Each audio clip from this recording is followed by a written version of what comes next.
All right. Good morning, good afternoon, good evening, wherever you are listening to this. Welcome to the Vinyl Cut, episode 11. My name is Chris, and we are coming to you live from the Cut and Run Studios in East Lansing, Michigan. Currently the plague bringer of the area, but this is our first episode, first episode since the pandemic began, but with me as always is my co-host, Kevin. Kevin, what's up? How's it going, Chris? Going well. I'm happy to be doing this again. Things are kind of getting back to normal, but at the same time, not. But anyway, here we are, and this is kind of a special episode because we are going to talk about the band that you are in, Kevin, and the name of that band is From Big Sur, and we actually have some other special guests with us, and the other members of the band. And why don't you guys go around and introduce yourselves and who you are and what instruments you play? All right, my name is Mark King. I am the keyboardist, organist of the band. Play a little guitar, mandolin too. Yeah. I am Sean Doolittle, and I play drums. And some might even argue with that.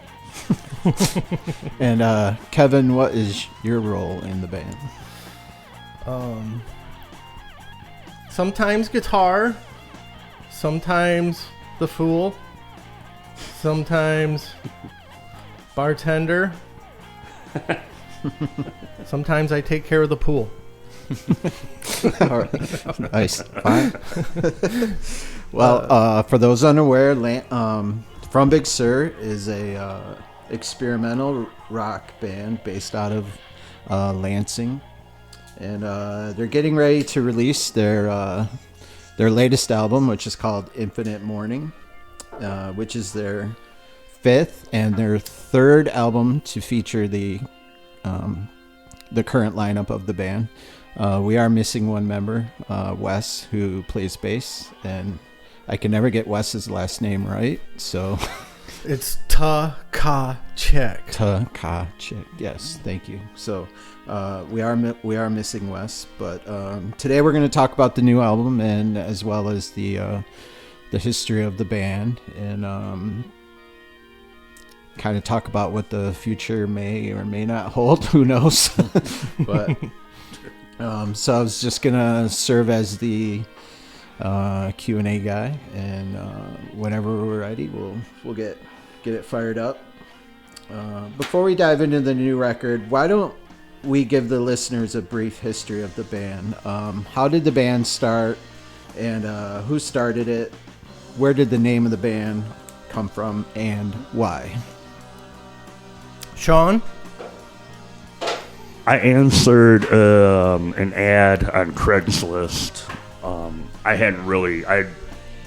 The other two bands I was in simultaneously had broken up, and I hadn't really done anything for a couple months. And I started to get the itch, and I would comb through the Craigslist ads, and everything was either Christian rock, which is fine, just not my bag, or people wanting to give a drum lesson on how they wanted you to play. I want you to be able to do this. I want you to be able to do that. And Kevin and Wes had an ad that said, "We need a drummer.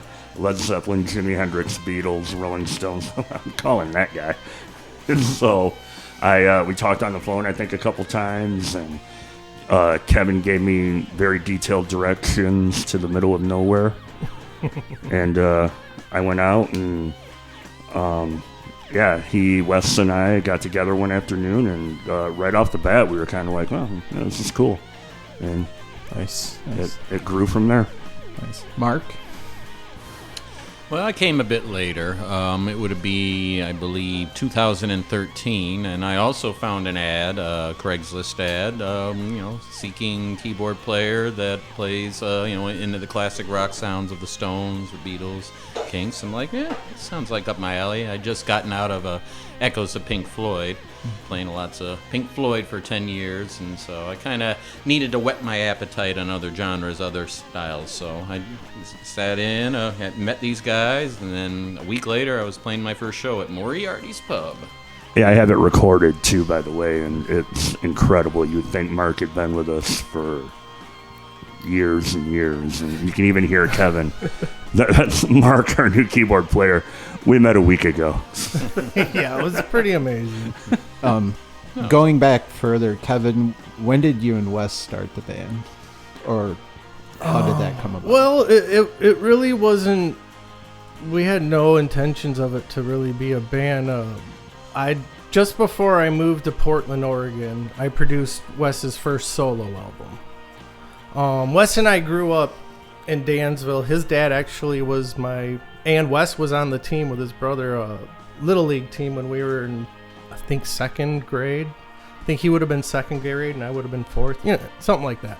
So I've known Wes forever, and I used to bother him about trying to do some sort of project, and he eventually let me produce his first solo album. And after I moved to Portland, Oregon, he started sending me songs that he would need drums on, or like I had the capability of recording while I was living in Oregon. So we both had the same 8-track machine, so we would, in the mail, send these tracks back and forth. One of them was even a song off our first album, Feel the Sun. Half of that was recorded in Portland, Oregon. Nice. And so it was just a fun side project. In those days, I was looking for as many writing opportunities, and this was one, and it was fun. It was a connection to back home. And I 4 years later moved back to Michigan, and we decided, let's try and do something live. We wrapped up the first album, and I don't think the intention was to start From Big Sur, because we were trying to come up with a band for a name for the band. We weren't really trying to take From Big Sur and start a live. We just couldn't come up with another name. It's from a Kerouac novel. Yeah. Wes came up with that, and yeah, exactly. It's from Jack Kerouac. Yeah. We tried to come up with a name for a good month. We would, I remember after practice, we would sit around at the dining room table at the house that we would meet at, and just bouncing different names. All right, try double R's, and nothing. Finally, I was like, call it whatever the hell you want, as long as I get to play. I don't care. We all agreed on that, and yeah, it's who we've been ever since. And Sean, this is your 4th album with the band, right? Yeah. Yes. Okay. Yep. Yeah, it was just that first album that was really Wes, myself, and another buddy of ours that we grew up with, Adam Jones. And he was the original 4th member of the band. He was with us live for 1 year. Yep. Then he had to leave the group. Then we hired John Fry. And he was our keyboardist for the next album, the From Big Sur self-titled album, and Sean's first one with us. Mm-hmm. We just used that first recording project as a springboard to get things going, and the band really took place when Sean joined and we started playing live. So the first album is called 3, and then Yes. the second is a self-titled, correct? Correct. Okay, perfect. Yeah, we started off with 3 partly because it was funny, the first album to be called 3, and there was 3 of us, so there's no super deep meaning to it. Well, we'll definitely touch on those a bit later, but I want to get into the latest album. It's called Infinite Mourning, and it's getting ready to come out imminently. It's kind of a weird time right now to be releasing music, so right now the band has been slowly releasing tracks on their Bandcamp, which we'll give a link near the end of where you can go to pick all this stuff up. But so my first question regarding Infinite Mourning is, first of all, how long did it take for you guys to write, record, and release this record? Well, this one, it kind of took some time, but I mean, we were taking our time with it. It actually, I think the impetus was just us getting together and doing some jams, and then some of the ideas kind of dwelled from that. A lot of life happened, too. Yeah. I mean, people got married, bought new houses. Yeah, there was a lot that happened between the last album and this one. Yeah. Yeah. We lost people along the way, and yeah, it definitely, it helped at times, and then it kind of would put a little bit of a kibosh, if you will, on things at certain times too, But it did help with inspiration a bit, Yeah. and the approach to this album was a little bit different than prior albums. There's a lot of ideas kind of came in from individuals, and then we mold them into songs. So which brought a lot of different kind of outlooks and different kind of feelings and spirits to the various songs. Yeah, exactly. We started writing this album immediately after the release of Cross Currents. We have recordings of some of our writing sessions, and it's just weeks after the release, and not much did anything from the album. There a little bit from those writing sections. Basically, we had these writing sessions over the next year or so, and almost nothing came of it. Whereas the Split the Canvas Sky and Cross Currents, the last two albums, the way we wrote those albums was all of us together in a room, improvising, feeling different paths and ways to get through these structures. And then once we had kind of a basic outline, we'd come back in a week or two and just keep refining things till we had songs, and then we would, finish off the lyrics. And that's the way both of those albums were written. This one, almost the whole thing is a writer bringing a song in, and us and the band doing the song as much justice as we can. It wasn't as collaborative as the last two, which I'm fine with, because I want to keep finding different ways to make albums. It's going to get boring. It brought some variety, because the last two were the same way, and so in this also had the added elements of kind of a heavier side and then a more lighter acoustic side. I thought it kind of about 2/3 of the way through, everything kind of clicked together to where we had a good notion of what direction we wanted the entire album to go, and because we knew we wanted to put it on vinyl. We knew we were going to be limited with space, so that kind of drove a few things, sparked a couple conversations, but yeah, I think after we were well into it, we finally had an idea of what the overall thing was going to be, and what the overall idea of what we wanted to go with it. And these guys wrote great songs, man, and it was really fun to watch and be a part of. So you mentioned that you guys kind of brought your own songs into this, and Mark, you touched on inspiration. So where did inspiration for these songs come from? And conversely, going back to the jam sessions, when does a moment click for you guys? When you know that this is a keeper? Well, I think in this case, each of us brought in different songs, per se, and then we kind of listened to them. And there'd be some discussion about which ones would be stronger as a whole, what we think. This one looked to be great on the album. This one, maybe the next album or something like that. So we kind of all sat together and kind of thought, that was a really good idea. We can do this with that. And there were some ideas that changed, maybe one of mine I was really going for, but they're like, hey, this is a great idea, and it gave another perspective. And the same with everyone else, with Kevin's and with Wes's, and everything. We kind of just came through and worked really hard together, just saying, this is what's going to work for this album. This will work for this sound that we're looking for. And there's a few other ways just to the making of this album that we did completely different than before. This is the first album we've made with a computer. I've got a new setup here with the new studio.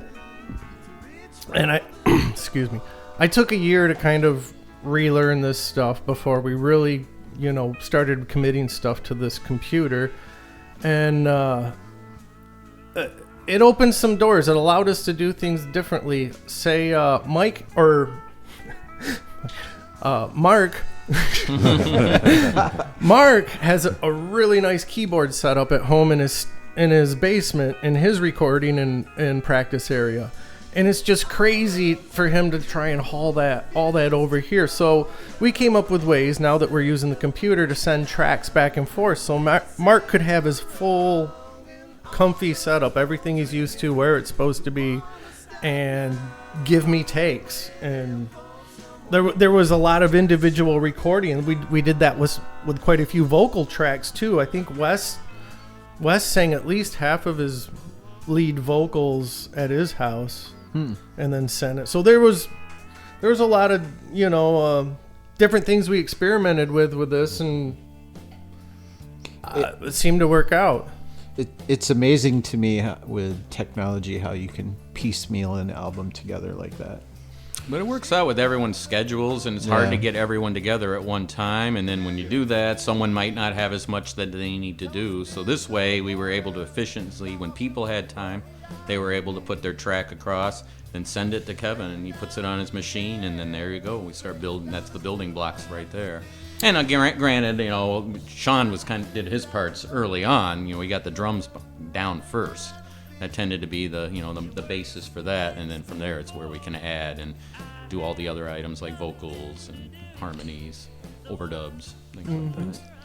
With the new album, let's just go down. We don't have to expound on each track like forever, but let's just start with side 1, track 1, Surrounded by Your Love, which was co-written by Wes and Kevin. Tonight, I wanna be in your arms tonight. I wanna be in your arms tonight. Surrounded by our love. Tonight, I wanna sleep in your heart tonight.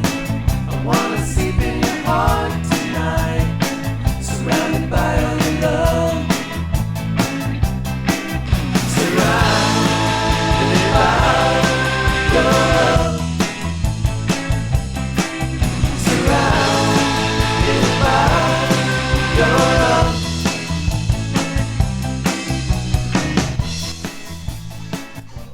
Kevin, do you want to talk about this one since Wes isn't here? But yeah, this one, it's one that Wes brought to the table. He brought a bunch. He's got another solo album mostly recorded out of all the stuff he gave us.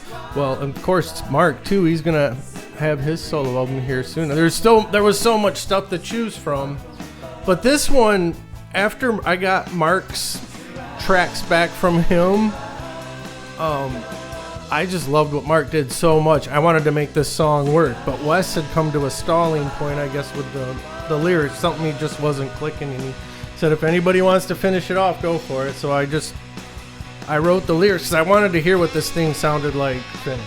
Mm-hmm. And we made it. We got to the finish line on it, and it's a fun little rocker. Mm-hmm. But yeah, what Mark did on this album, there's so much good stuff for every song. And I think a lot of it has to do with he's in his place doing his thing. You didn't have to drag it somewhere under time constraints. And for sounds, it was a really good, efficient way to work, because I could just go down there like, let's try it with this, and that, without wasting anyone else's time. Spend a half a day miking everything to not be happy with it. Mm-hmm. Yeah. So, got some good sounds out of it. And then, on this one, I got to use the synthesizer. I like being able to use the Omni. So anytime I get a chance to use that little keyboard, I'm happy. Nice. All right, so track 2, Hold Me Down, which, Kevin, you wrote this one.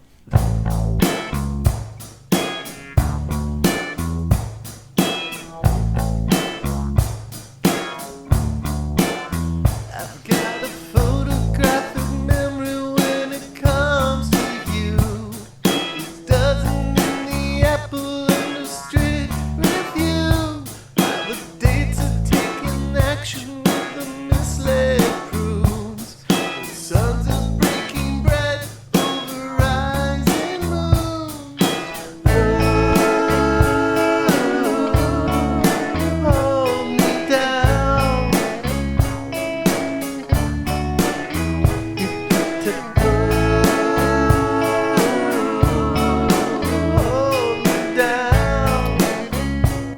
So I guess it's just kind of a mid-tempo jam, would you say? Or Yeah. I wrote it sitting right where I'm sitting right now. I had my keyboard right here, and you'll see. Well, we're gonna release an outtakes, volume 3, soon after we release the next album. And on that, there's a handful of these songs, just alternate versions of them, and there's a version of this on there with the drum beat that the click track that I kind of wrote the song to. We built the song upon.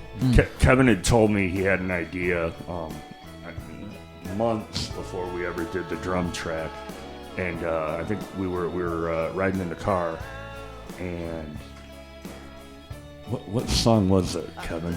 You don't know how it feels. Yeah, and he's like, listen, hi-hat, snare, kick, that's all it is. And he told me down here in the basement that day when we were gonna do the drum track, and he's like, I got an idea, just do this for like 15 minutes to a click track. And like, he already knew what he was gonna do. I had no clue. There's like a 15-minute track in me, 1 and 2 all the way through, but it worked. yeah. You can really hear the hi-hat definitely in that song. Well, what that allows you to do, and this is a trick I learned, and it was used on the Wildflowers album, is, and you can hear it and you don't know how it feels. Those drums sound so big. Yeah. Because Steve Froney's not hitting any crash cymbals or toms. All you hear, if you pay attention, he's just playing the kick, snare, and hi-hat. And that's where we got the idea for that. What that allows you to do is use a lot of your room mics, because when you're using room mics and somebody hits a crash cymbal, it makes the room mics go nuts. So as long as Sean is just holding that shit tight together like that, we can bring up the room mics and make it have that big full sound. Yeah, which you did, so well done. Yeah. So that brings us to track 3 on side 1, and it's Ear to the Ground.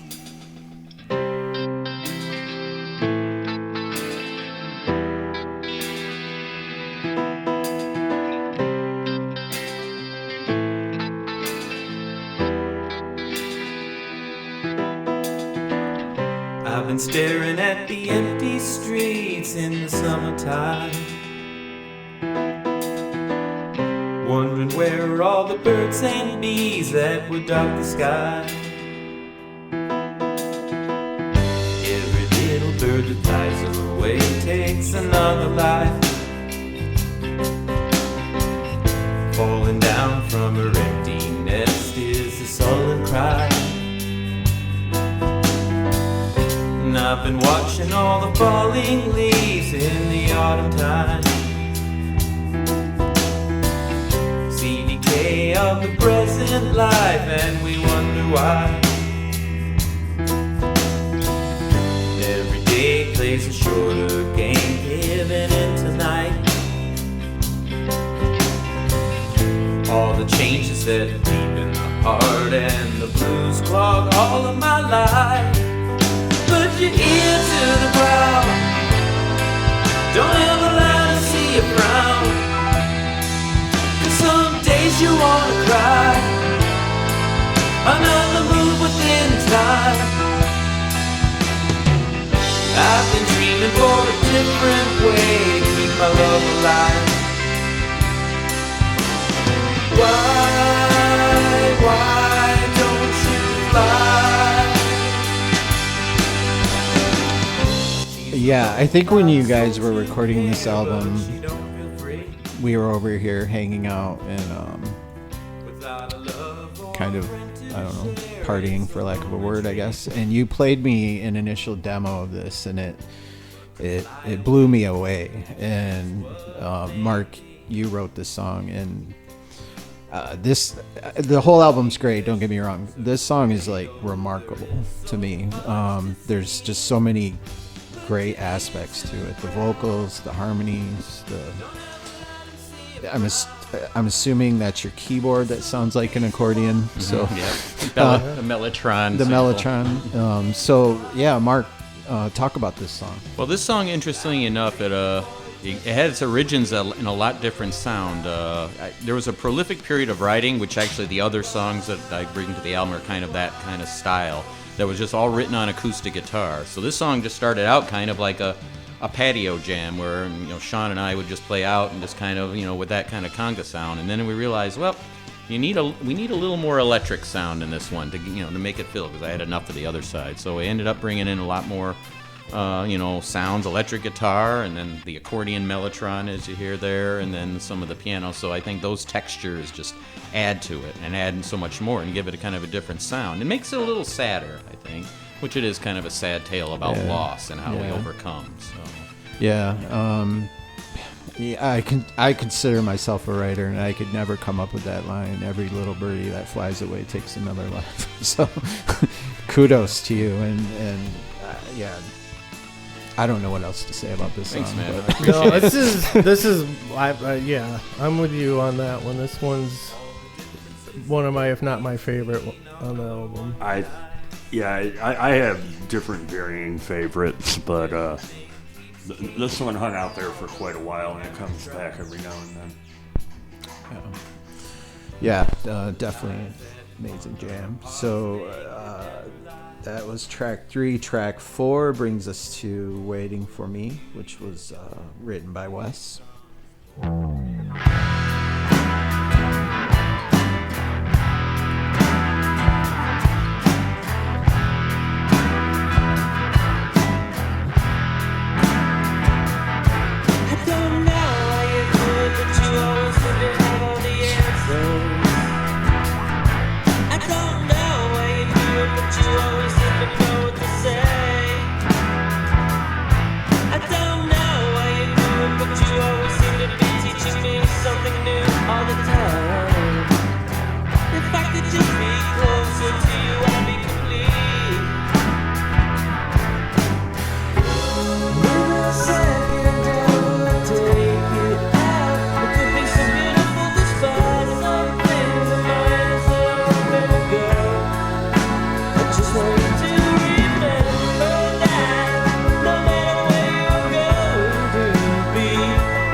It's Wes's uncle, Ron Tkachuk. He also played harmonica on our on Mrs. Day from our self-titled album. No, nice.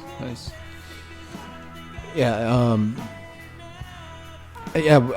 Wes's vocals on this song are really great, I think. And what other comments do you guys have on this song?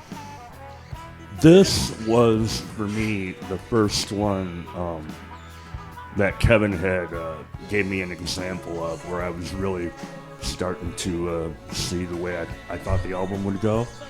Kind of amped me up a little bit. I love that breakdown part in the middle.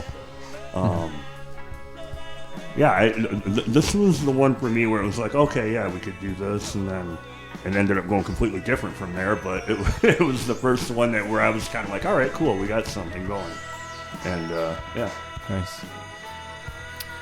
Yeah, this is actually a song had written quite a few years ago, and I believe has been in a Michael McCallum movie already. A completely different version from his first solo album. And this is something far different than what that was. Same chord progression and vocals, but a completely different song. And it's just a great song. I don't think any way you produced it, I don't think you could go wrong. Nice. So that brings us to the last track on side 1, which is Bad Milk, and Kevin, this is another one of your songs.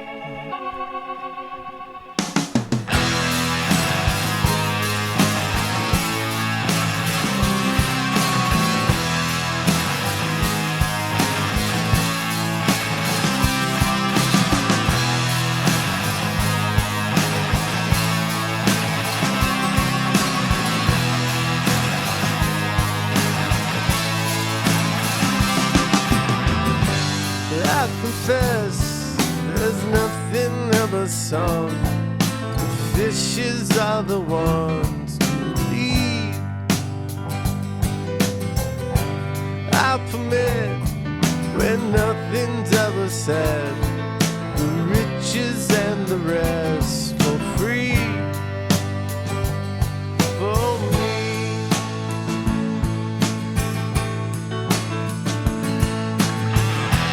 So the mother's out in haste, unlock the gate.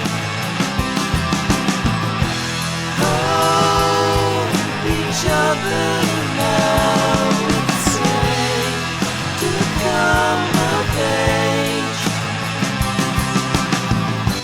I'll pretend So, this is just coming from my perspective, but from within From Big Sur, it seems like Wes writes the love songs. Mark, your songs tend to be heartfelt, emotional, and Kevin, your songs seem to be esoteric and weird. Which I think is maybe your intent, and it comes off amazingly. The harmonies in this song, just I remember thinking, oh my god, this is so weird but so great. And the way you sing this song too, it just it's definitely different in my opinion. So am I right or am I wrong? Yeah, no, I think it's a character song. I think sometimes, most of the time for me, I'm not necessarily writing from my point of view because I'm already bored with that. But that's what helps me get into like a different character almost, and I think that's maybe why I probably sang it that way. But I don't. Who knows? Maybe I was just really. What makes one tired of their own point of view?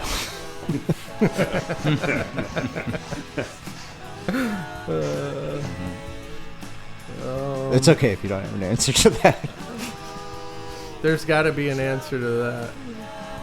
Maybe Bob Dylan knows. No, it's just it's fun. That's all. Like, it's fun to play with words, and it's fun to give things more meanings, and it's fun to not be yourself once in a while. Yeah, I mean that makes sense. I guess there's a lot of musicians, there's a lot of bands who write songs and you think they mean one thing and you talk to them about it and they're like, I don't know what you're talking about. That doesn't mean anything. So, yeah, makes sense. You can just never admit to it. That's the key. All right, so that wraps up side one, and so now we're on side two, and we have another Mark song, and that's and when I say individual songs, I mean all these guys collaborated together, but like you said earlier, each person brought songs to the band, but Yeah. this is Hardaway. It kicks off side two, and it was written by Mark. I walked all weekend weary from the dust that covers us all. The orange beast has beaten us down with the divisive call. On a route to a path that's clear, far away from the rugged road.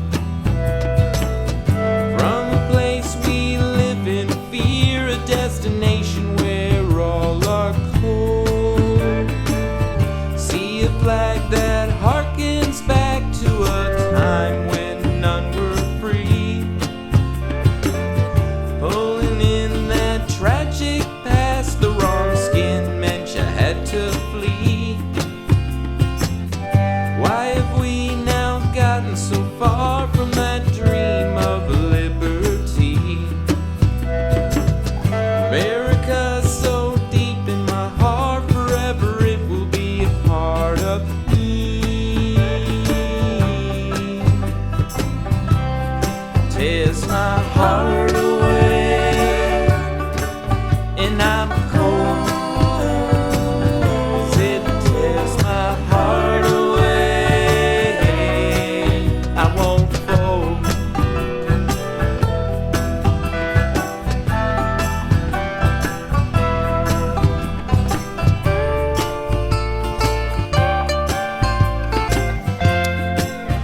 this song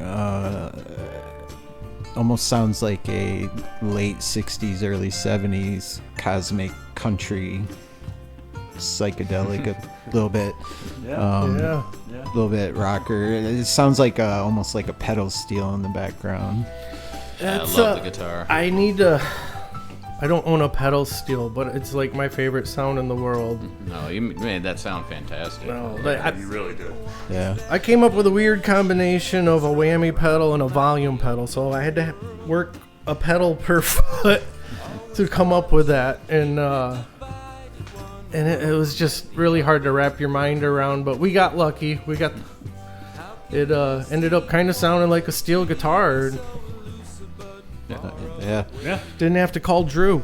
Didn't have to call it. But so Mark, whose perspective did you write this song from? This is kind of the perspective of the people. I mean, this one kind of has I wouldn't say it's political so much. I think it's just a kind of expressing pain at the divisiveness that's going on in this country. And there's just a lot. But how we need to work together and we can rise above. You know, it's taken our heart away, but we will have hope and we will make it come true. And then the end of the album, or the end of the song in particular, exemplifies, and Kevin did a great job with the heavy guitars. That's when the people finally win.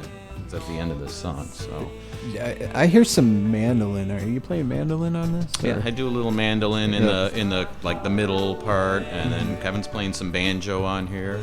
And then we have the great Jen Siggett and Jeff Lewis singing backup on the choruses. Yeah, So, they did a great job. so going for definitely a folk sound on this one. So, Yeah, definitely. And I thought it was a good feel for us. Definitely has a Laurel Canyon vibe. So, but all right. So that brings us to track 2 on side 2, and this is a West song. And it's called "What Were You Thinking." I can accept that I wasn't what you wanted, and I can see I was your excuse, and I handle all of your abuse, and now I have nothing left to lose. My love, tell me, what were you thinking? What were you thinking, my love? Tell me, what were you thinking? What were you thinking, my love?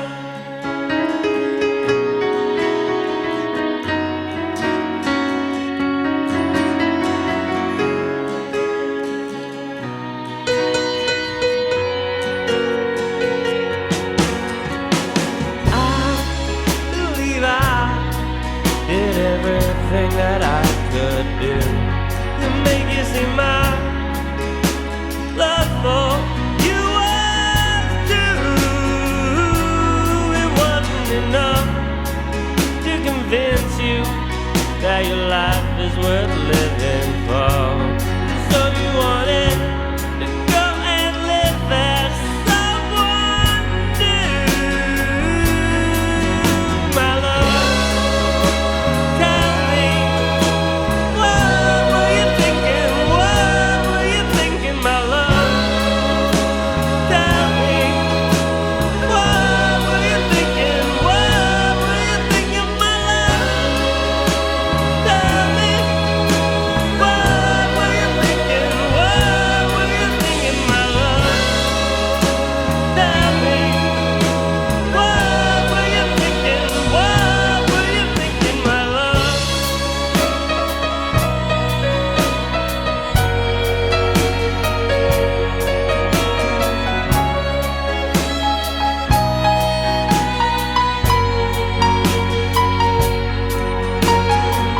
Yeah, wow. This is another outstanding song. Like I said, they're all good, but this is like another probably favorite of mine. I remember Kevin, you gave me a CDR of the songs, and I remember driving home from your house, and we live very close, like not even a mile or two away. It was a quick drive, and I somehow got to this song really quickly. I don't know. I think I was checking out each track, but this one caught me, and I had to listen to all of it in my driveway. And it was winter, and the snow was falling, and it was just a very, I don't know, it was a very cool moment. And there's just everything about this song. The drumming is very steady, and the strings. I mean, as far as I know, is this the first time you guys have used strings on this album? Yeah. Like, as far as the violin. Well, and- we should mention, we forgot to, in Bad Milk, Sarah Stolak is playing the violins, and she's also playing the violins on this.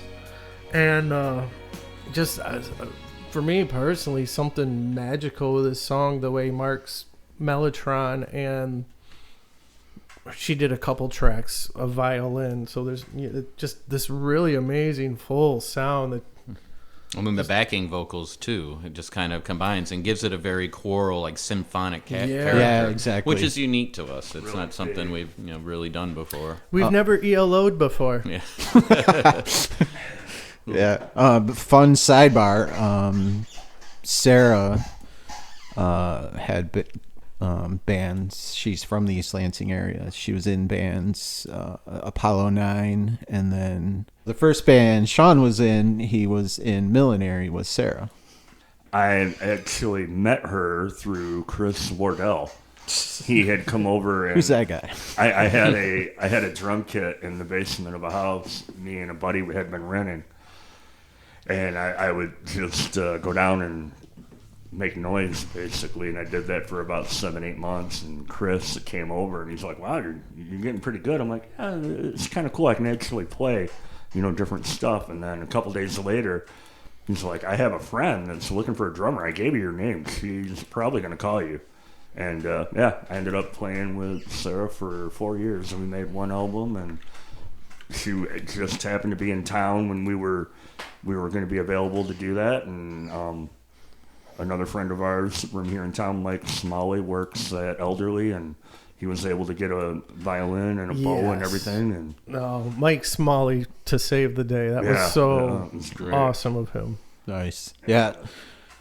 Sarah's good people. She's now she lives in Austin, Texas. Yeah. And she's, what doesn't she do? She I think is in another band, plays violin, and then she does arts and crafts, and I mean she's amazing. She can do anything. But I digress. So yeah, back to this song. Would you say this is your guys' most ambitious song to date?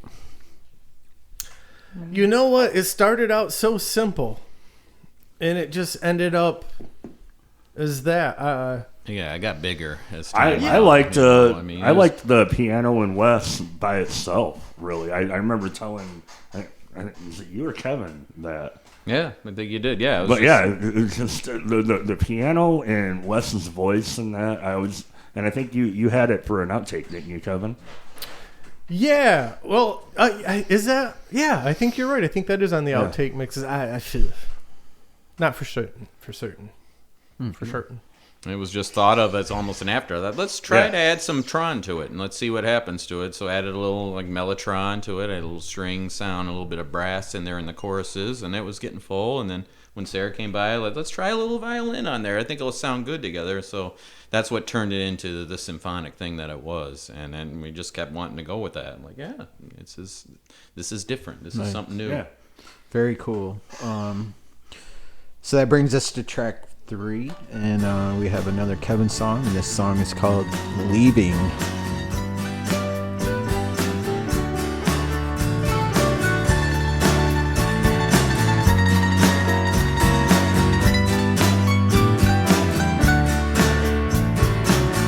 I could wait here forever, but I could never say why. We should play to your sympathy, then have us reclassified. So I'm leaving in the morning, leaving from this boot. Me before your words outweigh the truth. Blame it on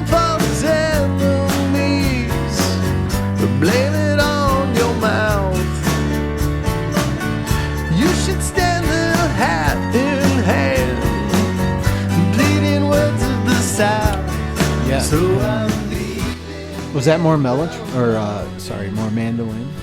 Yeah, Mark, killing the mandolin on this song. Awesome.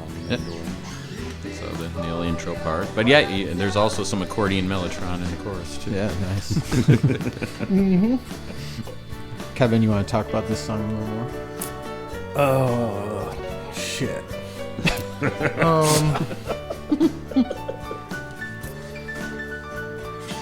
I wrote it right after Donald Trump was elected. And I didn't think I quite got the lyrics right. And I wanted to get the lyrics right. So, and I also wanted to change the direction. When I first wrote this, it was, you know, a pissy song about you won, so I'm gonna leave, and I'm going to Mexico. You know, this version, I wrote it from a Mexican's point of view, racing across before the wall gets put up, which I thought was more appropriate. The new American dream, we're all moving to Canada or Mexico, right? What's wrong with, I mean, Jesus, Canada? What comedian said that pretty soon we're going to be the ones going over that damn wall? Yeah, it's not. I mean, Changing it up here. Yeah. But all right, so now we're on track number 4. We have another West one, and it's called "Who I Am." I could be who you want me to be, but I wouldn't be who I am. I could do the things you want me to do, but I'd never understand. I could be someone you could love, but I wouldn't be who I am. I could do the things you tell me to do, but you never tell me your plan. I could play all the games that you play. I could be the yang to your yin. I could be the man of your dreams, but it wouldn't mean a thing. I could be who you want me to be, but I wouldn't be who I am. The thing that I really respect about Wes's songs is he wears his heart on his sleeves, and there's definitely a lot of Wes and I are kindred spirits in that way. We're emotional people, and I like that Wes does that in his songs. And he's obviously, I could be wrong, he's obviously not here to speak for himself, but No, Wes always is kind of like his songs are like a barometer of and where he's at. Like, is he happy in love, or is he mad in love, or but you're right though. He kind of writes to wherever he's at. He just lays it out. But yeah, it's kind of like a barometer of looking at like, oh, he's happy. Oh, okay. Oh, not anymore. He's sad. So, yeah. Any thoughts from Mark or Kevin? No, I totally agree. You're nailing it. Wes is always written from the heart and from the moment. I think he writes timeless songs too. And great melodies. Yeah, he doesn't really. He's very focused on the song. He wants a good verse. He wants a good chorus. He wants it. Yeah, he's very rude. He doesn't like really long songs. He wants a straight and sharp focus. Yeah. This is almost like a great pop love song. Like, it's very. It really is. That there's another version of this where there's not really heavy guitars, or we really experimented with a lot of these songs. And there's a softer version of this. Yeah, this song makes me think of early 90s pop alt pop like Lemonheads or Teenage Fan Club or something like that. So away from who I am to the final song on the album, and it's called Bablo, and it was written by Mark.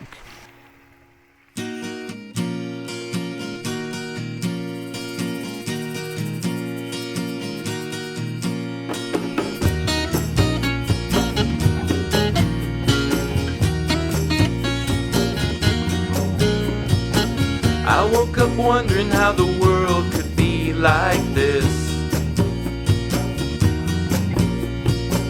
with all those wars, pain and hatred coming forth. I want to go to the island, a place where no one could ever hurt me, where there will always be joy forevermore. On the fairy world behind as we head on toward the isle, big bright flag is towering on, welcomes with a smile. So we travel the dusty road, more freedom for every mile, until we reach the northern shores. We would love to stay a while. No, this place could never ever get me down. Sunshine raining across the shore, over around. I took my love to the island, a place where hearts can always dance free. No, this place could never ever get me down. Splash and chill, we ride the waves as the sundown hawking soon. Out on the straits of Mackinac are the seas of clear fresh blue. I pull you up real close to me as the deer begin to loom. Another night so beautiful, will this never end too soon?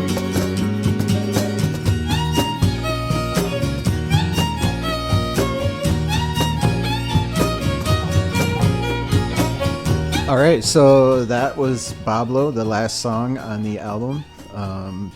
As we were recording this, we had a friend and friend of the band, Brendan Fisher, come and join us. Brendan, how's it going? It's going well, Chris. Thank you. Yeah. How you doing? I'm good, man. It's good to see you. Yeah. Haven't seen you in forever.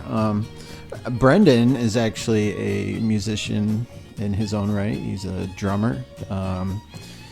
He was drummer in the band Dead Clown Pile from the East Lansing days back in the day.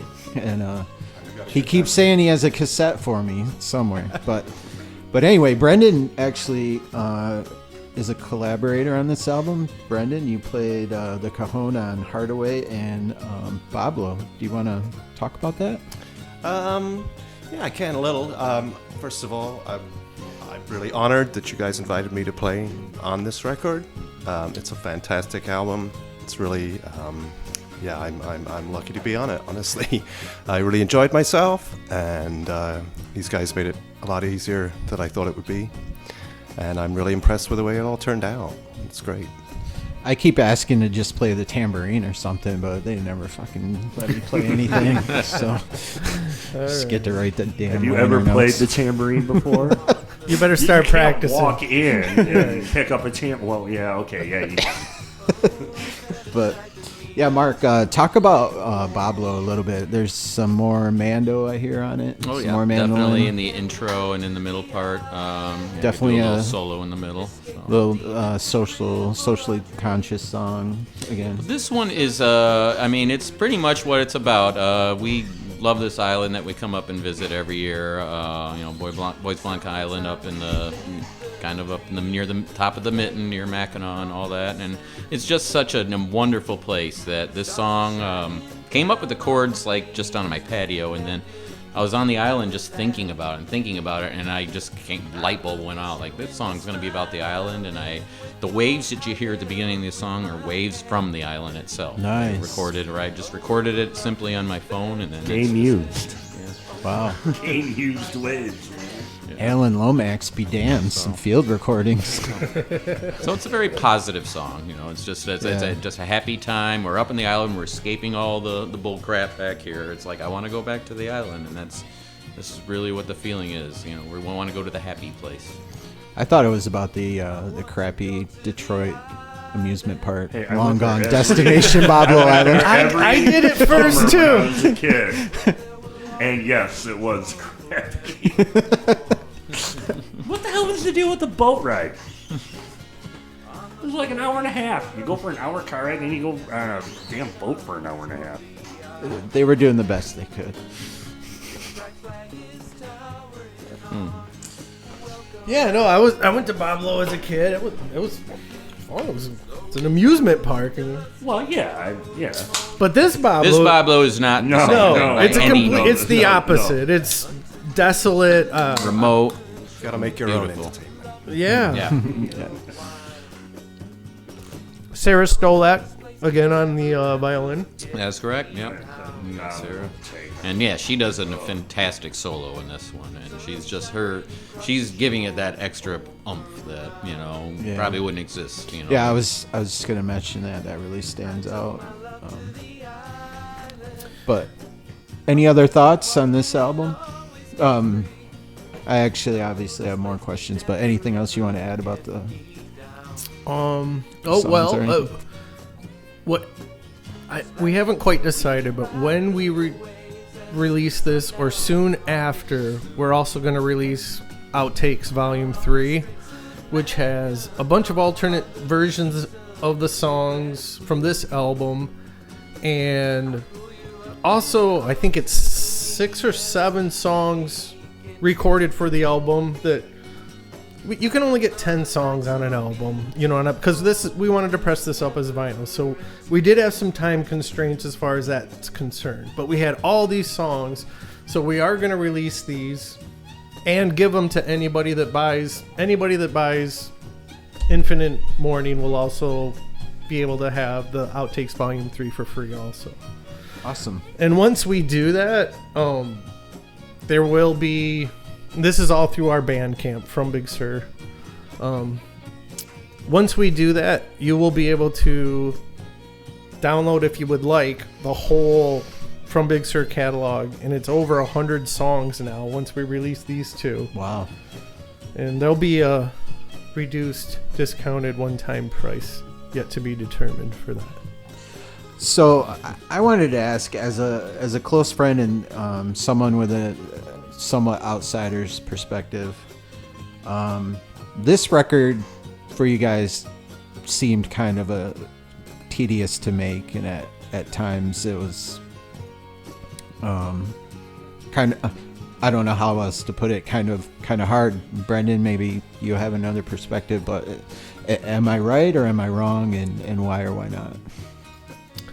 I think there's a couple reasons for that. That all of us had so much personal stuff going on, but we kept playing our regular schedule of live gigs, you know, while we were making this for what ended up being, you know, from the beginning of 3 years. yeah, like recording it until we are now going to release it. It's been like a 3-year process. We recorded all those tracks just jamming together, and then we went back to the idea of just doing the songs that we bring to the table, so the two different paths. It took time to really figure out where we wanted to go with it. Yeah, it started out as it was going to be another album like the Cross Currents and Split the Canvas Sky, but with all of us recording or writing all of it together. But I think just so much weird personal stuff happened, and for some reason we all were writing songs, you know, had a burst of creativity individually.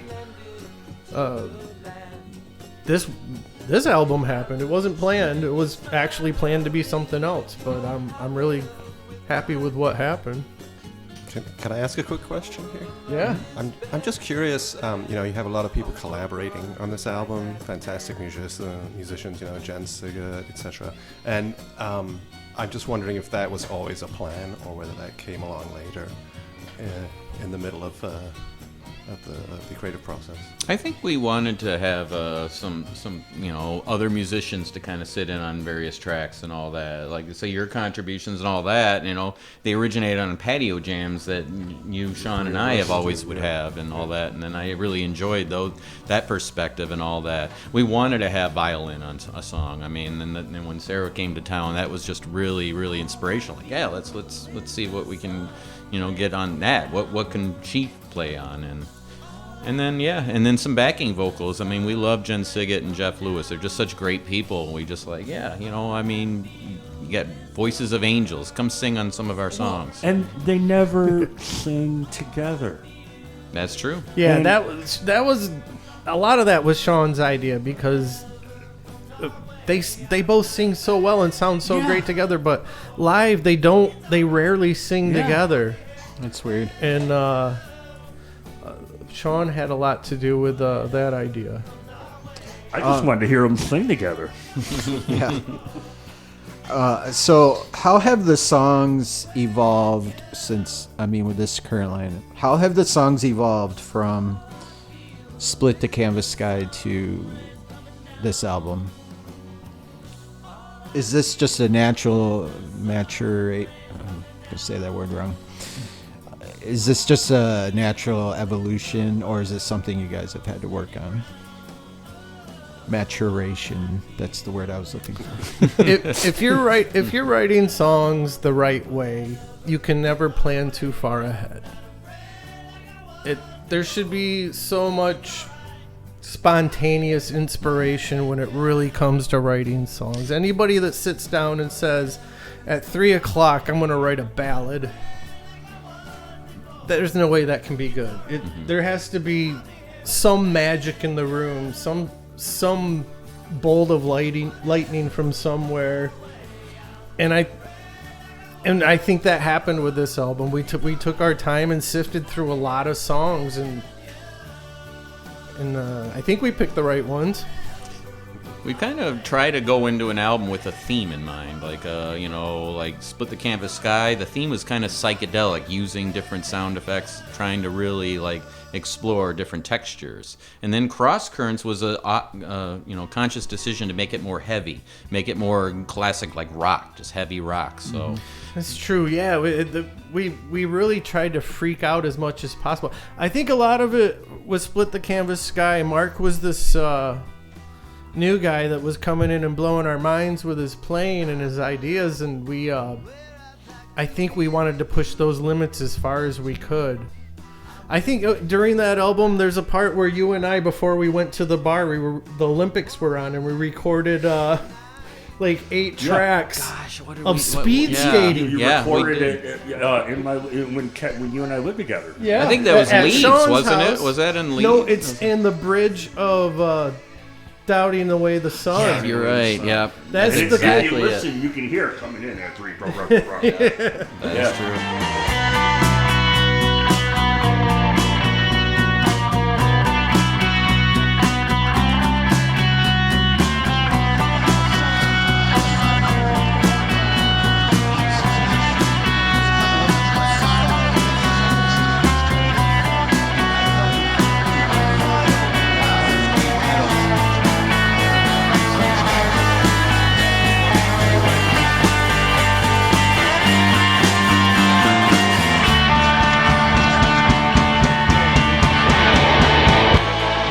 So we were just trying to get as crazy as possible, because I knew he loved Pink Floyd and the Flaming Lips. There's sitar on that record, like actual sitar on 3 songs. We played it live at our release.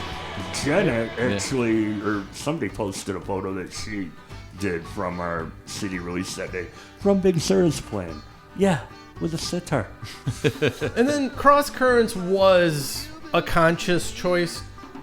Well, I think we ended up picking the songs that we were working on as a little more rockin' and darker. To me, that album, it's really, it sounds like it was recorded in a French mansion basement, if you know what I'm getting at. There's this dark and reverby and sound. There's just a sound to both of those albums, and then this one is just kind of, for lack of a better word, and probably because of the tools we had, maybe a little more polished. We originally kind of wanted to go for, when the newest album, Infinite Morning, we wanted to go for acoustic at one point, like entirely acoustic. But then we realized we would miss the element of our sound, so we thought, let's divide it down the middle. Let's have like a more rock side and then have an acoustic side, and that way we can, fill in all the holes that, we might be feeling for our music at this particular point in time. But they all kind of fit, though. They all kind of flow. It's not like it's two different things. That was the one thing I liked about it. Mm-hmm. No, that is true, but I almost forgot about that, Mark. We initially, because we really haven't done that yet, we almost set out to do an acoustic-y album, but I think we just ended up having so many rockin' songs that we just couldn't sit on, I think. Right. You mentioned the title Infinite Morning. Where did the title Infinite Morning come from, and what's Mark's the meaning basement. behind it? Pressure and deadlines. Yeah. We literally sat around the coffee table Mark has in his basement, and we kept throwing stuff out. And did I come up with Infinite Morning? At that point, I had no I idea. gotta take credit coming for up with something. You anything. guys wrote all the damn songs. Yeah, go for it, Sean. Yeah, there you go, can Sean. take I think that it was- one, I think take it that. probably was I you. came up with Infinite Morning. Well, No, and then we all voted. I like, what are we gonna? We couldn't come up with anything. No, it was really hard. It was really hard to. It was hard to describe what agree. this was. Yeah, Yeah. There was Yeah. some difficulty agreeing on the title. It was hard, really, like confining myself to one. Because one week I'd be like, I like that, and the other week, But yeah, we all kind of. And I'm happy We're not with this leaving one. here. We're not leaving until we come up with a name for this thing, and we did. You're welcome. Thank you, Sean. Oh, so nice. so this album's being released on vinyl, but you'll also be able to download it, and there'll probably be CD copies of it too, right? Yeah, we just redid our .com. You can go get to everything through FromBigSur.com or our Facebook, but it's at Bandcamp. From Big Sur, everything is available. You can order CDs. You can stream for free X amount of times any song in our catalog, and it's maybe a higher number than it should be. But we want people to hear the music. You can download anything. You can order anything on CD, and Infinite Morning is the only one currently available on LP. So this is your first foray into vinyl. So how did you guys come up with the decision to release this on vinyl, and what are the advantages and disadvantages of releasing a new record on vinyl? I mean, clearly frustrating, but what's it like to try to release new music during this current situation we're in? Expensive. Very much so. Especially when it's harder to sell them because there's a pandemic. Yeah, we were supposed to have our record release party. April. Yeah. Record Store Day. Yep. Which also got canceled. Yeah, we were planning. This was done well before, but we had this great idea. Let's release it on Record Store Day. We'll just hold on to it and wait. Yeah, it's gonna be.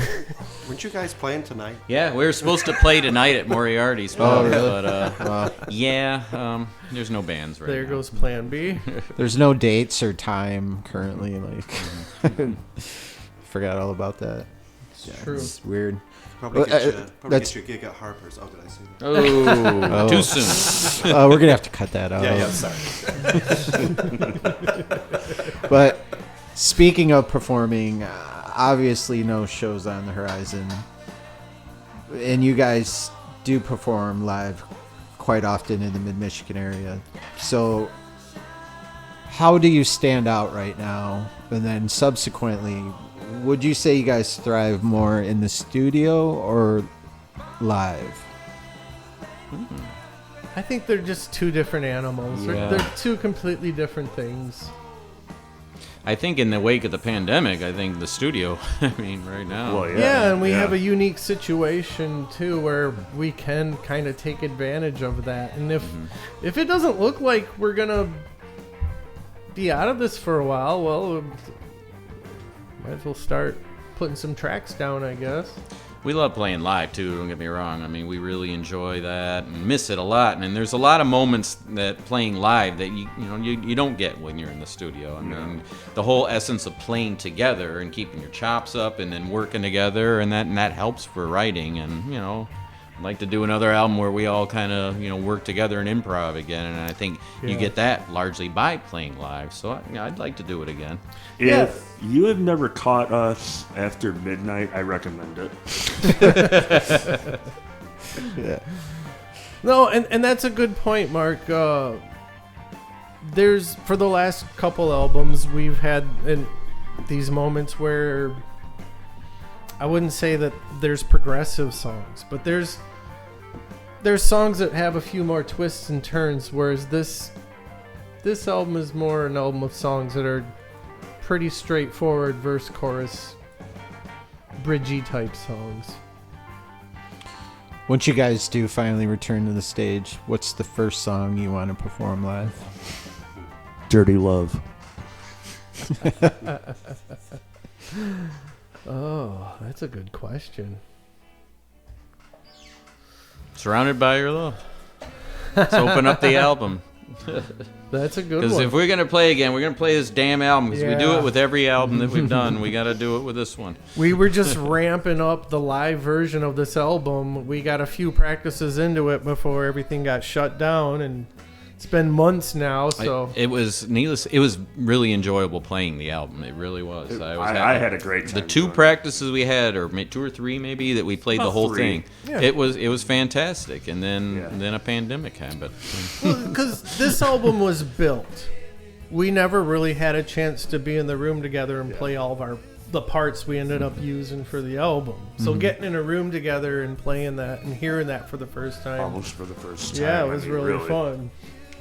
And I realized by the fact that I overdubbed so much that it was a little difficult sometimes to play things live when I'm Yeah. trying to play like 3 keyboards at once. Yeah. And it was we gotta pick and choose our battles. There's some songs live where I'm gonna have to sit down at the piano and Mark at the Tron. Like, we're gonna have to get creative to pull some of these songs off. yeah. But I think we kind of were figuring it out. Those first few practices.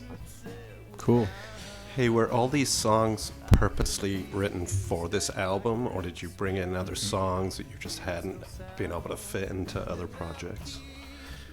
I think these are all mostly brand new songs that we had individually written, and since we were spinning our wheels with making sense of the jam songs, that we'd written together, we were having a really hard time sorting those out and making solid songs out of those. And it was like jamming a square peg into a round hole. And then it must have been Wes that was like, hey, here's a couple demos of some shit I wrote. I think that's because we went through a period, I think, where we started focusing. We took a break from all that. We were focusing on individual songs. I did a few over here, which you came over, Yeah. and that's how Brendan ended up on a couple of the songs, because he was originally solo singers. Right, a couple of Hardaway, those- yeah. Ear to the Ground, the original Ear to the Ground had this lineup, and then Bablo as well. So those all kind of had that theme, but then they started working into the band dynamic, and they started working out. And Hardaway actually I think both Hardaway and Bablo were played at one of our group jams one time, at least that's parts where of it. Maybe They- a part yeah. of it. Yeah, because I think as the songs were coming together, so No, that's true. Those were intended to be on your solo album, which Mark is working on. But we got lucky. and they fit the dynamic, and they weren't really necessarily fitting a solo. It's like, yeah, these will work out, and I think and they do. They really So, and I do. think that's true with Wes as well. Is like Wes is kind of picking the best songs from each of those projects. Wes's project too. He has a lot of different songs, and Yeah. you have a load of songs. So. Yeah, no, that's the thing. We're all just always writing. It's just Thank you. Yeah. and Sean's. Sean's studying with the Tibetan monks at the end of October. Sean's got a solo album coming. You just don't know it. I have a van. Okay, I have a We've van. talked. Sean's got a good idea for an album. It'll happen. Remember, my idea was for the four of you to just release all subsequent solo albums like Kiss did. Yes. But Sean's would just be all blank. It'd be like side one would be no noise, or it'd be quiet. Side two would be quiet. I thought of a great Spinal Tap moment where you could all be pissed. The guy with the blank album is selling more than any of us. Yours is avant-garde. Well, the Doolittle album with lyrics. Do you have the one? No. It's actually got music on it. Did you listen to the Doolittle? It's just, I mean, there's no sound. It's just, It's whatever you make of it. yeah, it's crazy. Well, that's probably what's going to happen is everybody's going to probably over the next year or so release a solo album, and then we'll probably want to start laying down tracks. There's still a handful of stuff that are not on the outtakes that we kind of kept that we think we might be able to use later. Yeah. Like, there's some really cool ideas that we're holding on to for... Nothing's been thrown away. Yeah, You know? there's that one of yours I really like, the Sin song. Oh my gosh, No, was that a great is song. the only one that came completely from our writing sessions. That's right, yeah. And Brendan was there the day we wrote that from the original demo of it. So there's plenty of material, and then I think a good period where we just kind of have our own tunes, and we're going to be fresh and then wanting to work together. Yeah, I think because it's gonna be awesome. this was a long and daunting album, so Yeah. everybody shake the cobwebs off, shoot some songs out of your system and regroup. Well, that's all the questions that I have. Anything else that you guys want to have? I mean, FromBigSur.com. You can go to Bandcamp, type in From Big Sur, you'll find them. From Big Sur on Facebook. And the new album, Infinite Mourning, is coming out imminently. And it'll be available on vinyl, CD, digitally. And you'll probably more than likely be able to find it at Flat Black and Circular once we do release it. But anything else you guys want to add before we wrap up? Mark, Brendan, and I will probably be coming to a patio somewhat near you, as long as we can be responsibly distanced and done correctly. But yeah, other than that, we really want to get back out and play live. Yeah. And I really hope that people can figure stuff out to where we can get back out there and play live again. We miss it. Yeah. I know. It's Go terrible. away. Stop going to bars when you're sick. We want to get back out Harper's. there. Did that guy play in Traffic too? Did he run with scissors?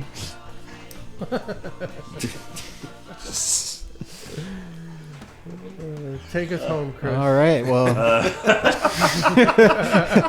on that note, that brings us to a close. That wraps up episode 11 of the Vinyl Cut. Once again, my name is Chris and Kevin. Thank you all for hanging out. Thanks, guys, for stopping by. Thank you, Mark. Thank you. Thanks Sean. thank you. Brendan. Happy to be here. Thank you. See you next time.